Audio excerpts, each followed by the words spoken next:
इस समय कौन जीत रहा है या कौन हार रहा है, इसका निर्णय कर पाना या इस बारे में कुछ भी कह पाना बड़ा अतिशयोक्ति होगी, क्योंकि ये सब चीज़ें वक्त के तह में दबी हुई हैं, जो अभी नहीं हो पाएंगी, जो क्लियर हो पाएंगी 26 को, जब हमारे यहाँ मतदान हो जाएगा, तब काफ़ी कुछ स्थिति क्लियर हो पाएगी।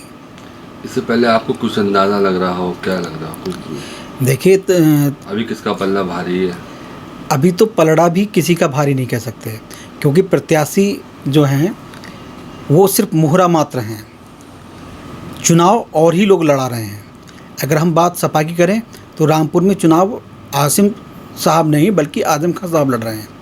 अगर हम बात घनश्याम सिंह लोधी की करें, बीजेपी की बात करें, तो चुनाव घनश्याम सिंह लोधी नहीं बल्कि सरकार लड़ रही है।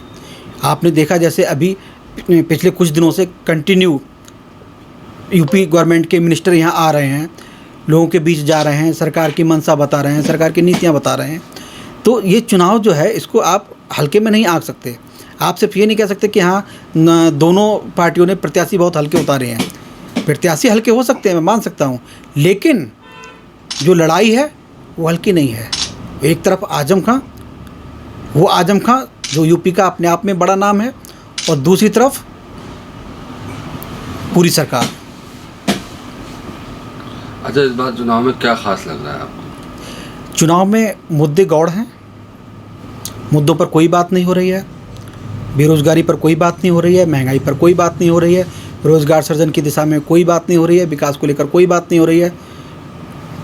बात जो हो रही है वो सिर्फ आजम खां साहब की, जब मैं तकरीरें सुनता हूँ, वो अपनी जुल्म और जाति की कहानी हर जगह सुना रहे हैं, बता रहे हैं कि उनके साथ में क्या हुआ, और वो उनका एक इमोशनल कार्ड जो हमेशा से रहा है, वो इमोशनल कार्ड है, और वो उसके ज़रिए लोगों के दिलों तक पहुंचने का प्रयास कर रहे हैं।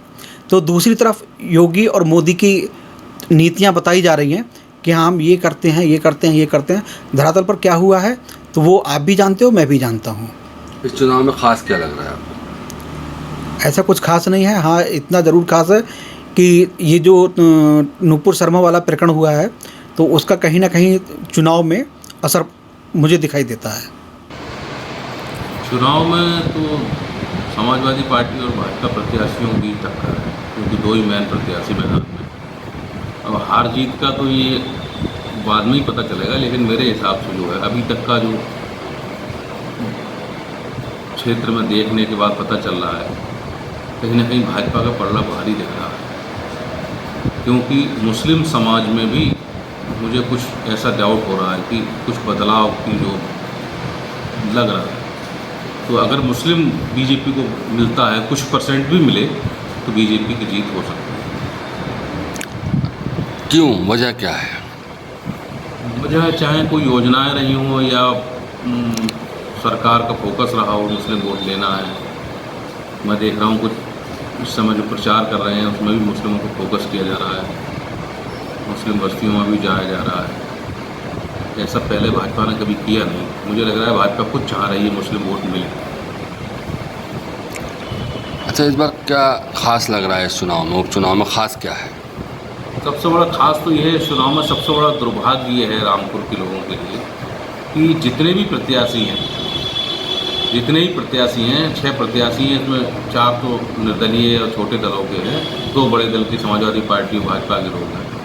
विकास के मुद्दे पर कोई चर्चा नहीं कर रहा है। सबसे बड़ी चीज़ है, विकास के मुद्दे, सरकार की योजनाएं बताई जा रही हैं। सरकार की योजनाएं गिनाई जाना विकास नहीं है। विकास तो लोकल मुद्दे, स्थानीय मुद्दे, बहुत बड़ी समस्याएं हैं रामपुर में। अगर इनका समाधान हो जाए तो रामपुर बड़ा एक अच्छा, बहुत अच्छी, बेहतर जगह बन सकती है।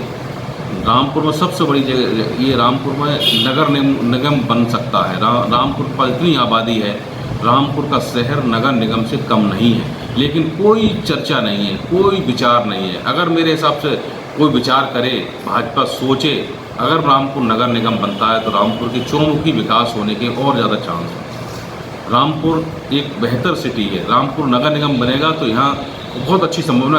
नगर निगम का जो है अलग निधि आती है, नगर निगम एक अलग अपने आप में, वहाँ का विकास अलग तरीके से होता है। लेकिन नगर निगम के बारे में कोई चर्चा नहीं, किसी को पता ही नहीं है। यहाँ के नेता, यहाँ के जनप्रतिनिधि इस पर कभी मुझे चर्चा करते नज़र ही नहीं आए। हमेशा अपने अपने विकास पे चर्चा कर रहे हैं। अपना कोई विधायक है तो एमएलए बनना, विधायक है तो एमपी बनना चाह रहा है, कोई सभासद है तो एमएलए बनना चाह रहा है, लेकिन शहर नगर पालिका है, इसे नगर निगम के बारे में कोई नहीं सोच रहा है। ये सबसे बड़ा दुर्भाग्य रामपुर का है। हर आदमी आजकल माहौल ऐसा है, हर आदमी चाहता है अपनी तरक्की हो, लेकिन ये शहर की तरक्की, जिले की तरक्की के बारे में यहाँ के नेता नहीं सोच रहे हैं। ये सबसे बड़ा दुर्भाग्य है।